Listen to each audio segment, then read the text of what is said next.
Ahora nos vamos a centrar específicamente del rol de la mujer y la política. Y para eso ya está en comunicación con nosotros Griselda Tessio. Ella es ex vicegobernadora, abogada, criminóloga también y docente universitaria, a quien tenemos el placer de saludar en esta tarde de 8 de marzo. ¿Cómo estás, Griselda? Hola, ¿cómo están, chicos? Todos los saludos a toda la gente del piso. Bien, estoy bien, esperando la vacuna. Mira vos, mira vos. ¿Ya te inscribiste?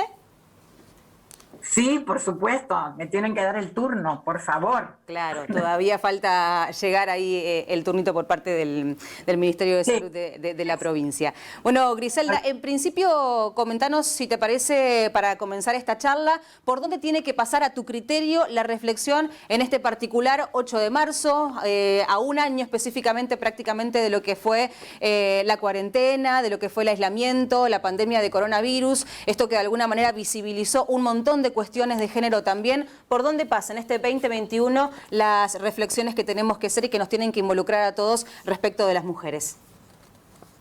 A mí me parece, si ustedes me lo permiten, hay reflexiones coyunturales sobre esta cuestión de la pandemia, del aislamiento, del distanciamiento, que, como acabas de decir, puso de manifiesto, no porque lo ignoráramos, pero lo puso Claro. blanco sobre negro, las diferencias de clase, de territorio, de ámbitos, de familias, de adquisiciones educativas y culturales que existen entre las mujeres. Empezando nomás por aquellas personas, aquellas familias y aquellas mujeres que tenían conectividad o las que no lo tenían.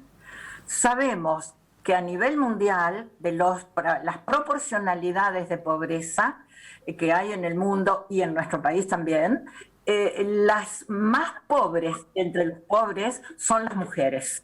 Entonces, ese es un dato que a mí me parece que esta situación atípica, anómala de pandemia, puso más que nunca de resalto y de manifiesto. La otra cuestión que a mí me parece que ya no es tan coyuntural, sino que es un tema que se ha debatido, que se ha reflexionado, se han hecho aportes, pero sigue subsistiendo, es el tema, yo no diría el Día de la Mujer, el tema de la mujer. Yo prefiero hablar del Día de las Mujeres, el tema de las mujeres, porque ustedes saben que no es lo mismo una mujer de la talla de Victoria Ocampo, por ejemplo, por dar un nombre significativo en la cultura argentina, con una tradición de riqueza, de cultura, de educación, de familia. No es la misma mujer, Victoria Ocampo, que una campesina rural de Santiago del Estero. Y si lo queremos traer a épocas más actuales, no es lo mismo una mujer profesional que tiene más posibilidades de apertura, de evolución, de acceso que las mujeres que están bajo la línea de pobreza, las mujeres cartoneras, las mujeres obreras, las mujeres que mantienen familias monoparentales, las mujeres que tienen varios hijos a su cargo. Entonces, prefiero eso, ¿verdad? Hablar, porque el tema de la mujer, como tantos otros temas de la sociedad, está atravesada por las cuestiones de clase. Claramente, ¿Sí? claramente es así, creo que coincidimos aquí en la reflexión que acabas de hacer. Puntualmente en relación a las mujeres y a la política, quería consultarte qué relevancia crees que tienen leyes como, como las cuales se sancionaron aquí en Santa Fe. En Entre Ríos también hay una ley muy similar, lo que tiene que ver con paridad integral. Esto fue sancionado sobre el final del año pasado y cobra una relevancia fundamental en este año electoral, en donde seguramente habrá cambios en los poderes ejecutivos y legislativos también. ¿Cómo lo observas vos? Y es un avance desde aquel cupo femenino que costó tanto imponer. En aquel momento yo todavía no estaba en la política, era fiscal federal y tenía a mi cargo también, porque al ser fiscal número 1 o juez federal número 1, se tiene a cargo, tanto del juez como del fiscal, la cuestión electoral. costó mucho, yo les aseguro, hacer entender a los partidos políticos el tema del respeto del cupo femenino. Claro, tal vez como yo era una fiscal mujer, recorría las listas que presentaban los partidos políticos y muchas veces se los he devuelto porque no respetaban el cupo. Ahora los partidos políticos han entrado en esa variante, han aceptado esa cuestión y tratan de adecuarse la confección de las listas, por ejemplo, ahora lo vamos a ver en esta elección de medio tiempo, la confección de las listas de acuerdo a lo que la ley está marcando. En aquel momento era el cupo femenino, ahora es la paridad de género. Pero yo puedo asegurarles, cuando esta ley se votó cuando yo ya no estaba en la legislatura, pero se venía hablando, los organismos de mujeres, los colectivos de mujeres, venían presionando, venían marchando, venían hablando con los legisladores, con la gente del poder, para que llegáramos al tema de la paridad. Yo les puedo asegurar que muchos de mis colegas varones no estaban de acuerdo con la paridad. Los argumentos que las mujeres exprimíamos no convencían demasiado. Por suerte, desde que yo me fui del Poder Legislativo, ahora se ha avanzado, a pesar de ser pocos años, se ha avanzado, pero por la fuerza, por el poder, por el empoderamiento que las mujeres han manifestado en relación a este tema. Griselda, ¿cómo te va? Juan y Citroni te saluda. Un enorme placer saludarte, como siempre. Quería consultarte algo. Vos tuviste roles importantísimos y una trayectoria muy importante en los 3 poderes del Estado. Y me gustaría, si nos podés comentar un poco qué diferencias has encontrado. ¿Cuáles de los 3 poderes del Estado ha sido más receptivo generalmente a las ideas? Recién hablabas un poco del legislativo y hemos visto lo que ha sido la discusión legislativa por la paridad, perdiendo estado parlamentario, teniendo que presentarlo un montón de veces. En el Senado particularmente, vos fuiste además la presidenta del Senado de la provincia.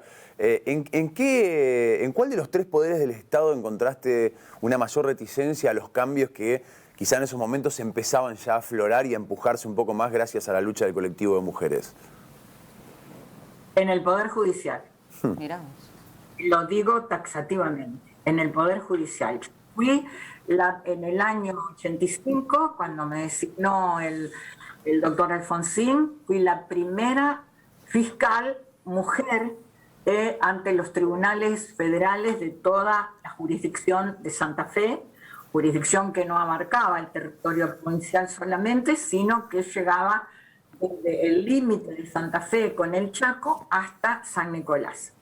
Desde que se fundaron los juzgados federales en Santa Fe, fui la primer mujer fiscal, que abarcaba Rosario. Fíjense ustedes que Rosario ha sido siempre una ciudad probablemente con más desarrollo económico, más pujante, con más población, una demografía más importante que la ciudad capital, y tampoco había habido mujeres fiscales ni juezas. Camaristas sí, en las primeras cámaras que se organizaron después del triunfo en el 83 del doctor Alfonsín, hubo mujeres camaristas, pero la fiscalía, el argumento piadoso, digamos, el argumento paternalista, era que íbamos a tener que luchar con la investigación de narcotráfico, que en aquel momento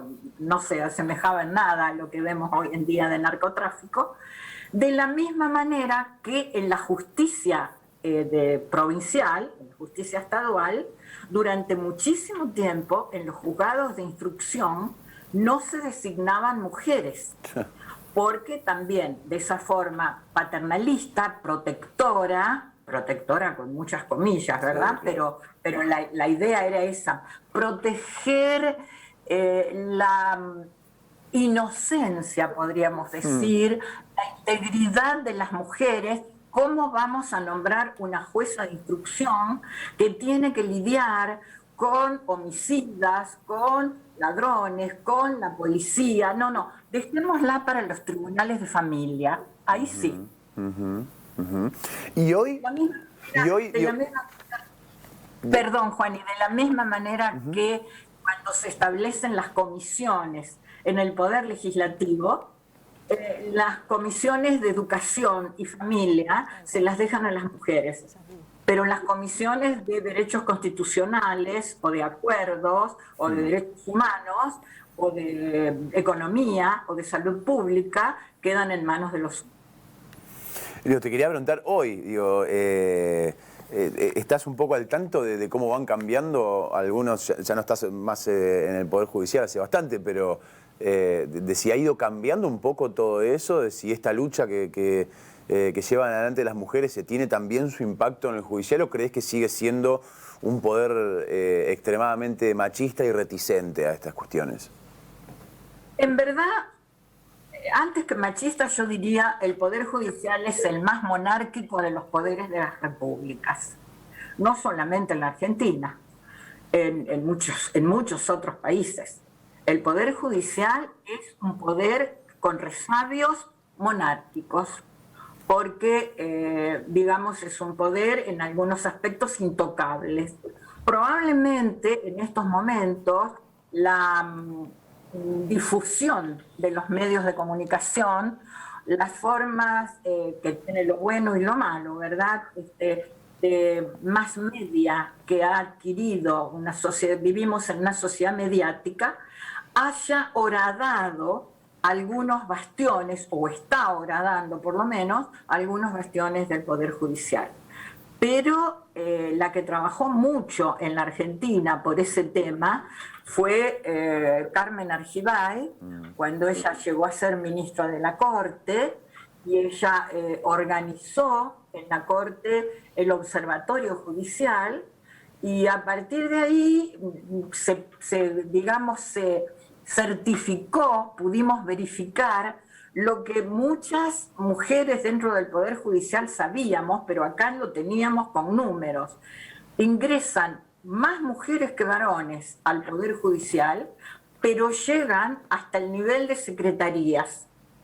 En líneas generales, claro, hay menos proporción de mujeres juezas, muchísimo menos proporción de mujeres camaristas, y en la Corte, las Cortes Suprema Nacional y en las Cortes Provinciales o Tribunales Superiores de Justicia Provinciales hay muy pocas mujeres. Ustedes ven que en la provincia de Santa Fe hay una sola mujer, la doctora María Angélica Gastaldi, que es una de las mujeres más íntegras, más valientes que yo he conocido dentro de la justicia provincial, y en la Corte Nacional solamente quedó la doctora Hayton de Nolasco, porque cuando Carmen Argibay fallece, ese lugar no se lo cubre con un nombre de mujer, con una mujer. Doctora Tesio, ¿cómo le va? La saluda Héctor Galeano. Buenas tardes.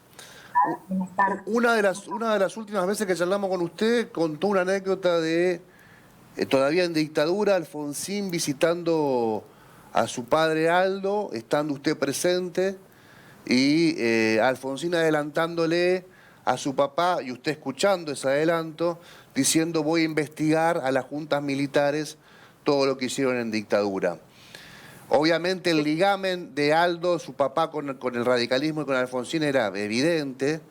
Digo, la pregunta es esta: con todo lo que usted tuvo que lidiar, todas esas guerras, esas batallas que tuvo que dar contra el patriarcado, contra la estructura del Poder Judicial, contra la idea de ser la primera mujer fiscal en la jurisdicción, además a usted en particular le pesó esa idea de ser la hija de, porque cuando un varón es el hijo de y llega a un cargo relevante es por condiciones, pero cuando una mujer llega y es hija de es porque justamente es hija de.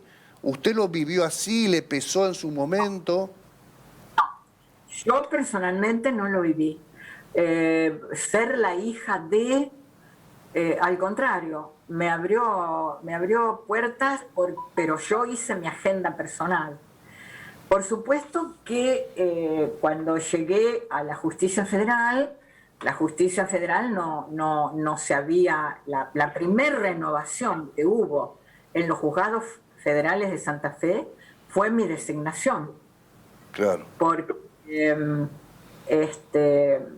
me recibieron con un blindaje casi beligerante, diría yo, salvo contadísimas excepciones que tendría que pensarlas un rato largo para acordarme quiénes eran.